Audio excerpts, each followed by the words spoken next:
Good afternoon and welcome to MKU TV. I'm your news anchor Davash Ndamnut, and these are the headlines.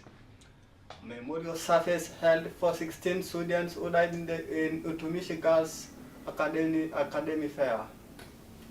Protests over the proposed US-backed Ebola quarantine facility continue in Laikipia. And government maintain focus on fiscal discipline amid economic challenges. Kenyan embassy clarified that Kuwait has not imposed a new ban on Kenyan workers. And sports stakeholders prepare for upcoming football and athletics competition. 16 students who lost their life in the tragic fire at Itumishi Girls Academy were today honored during a memorial service in Gilgil.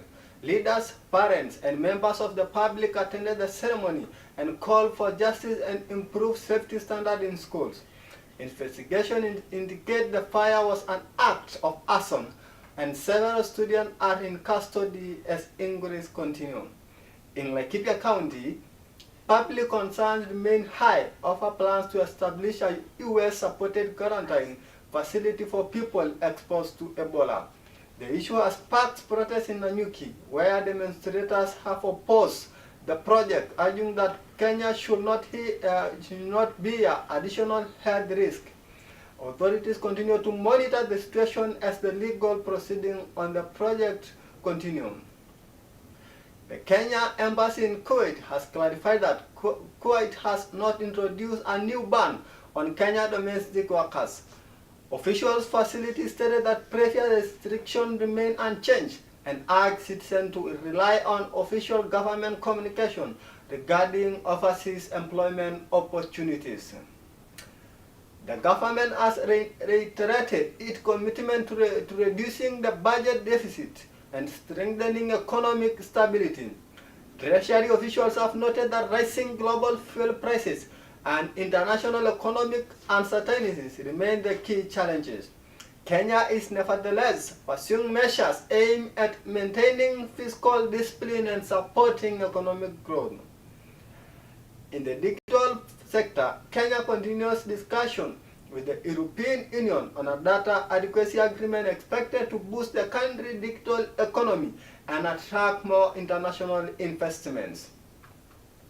Environmental activists and political leaders continue to debate on development plans within Nairobi National Park. Demonstrators earlier this week led to arrest, including that of our former Chief Justice David Maraga, as protesters demanded greater public participation in conversation decision. Across East Africa, governments are reviewing their budgets amid concern over global economic pressure, including rising fuel costs and geopolitical tensions. Regional leaders say they are focusing on domestic revenue, collecting and economic resilience to safeguard growth. Kenya athletics and football sectors continue preparation for upcoming regional and international competition. Sport officials are also focusing on referee training and talent development programs aimed at strengthening performance of the global stage.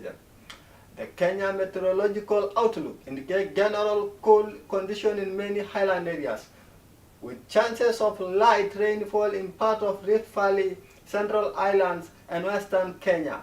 Residents are advised to keep warm during the morning and evening hours. This is the latest news today.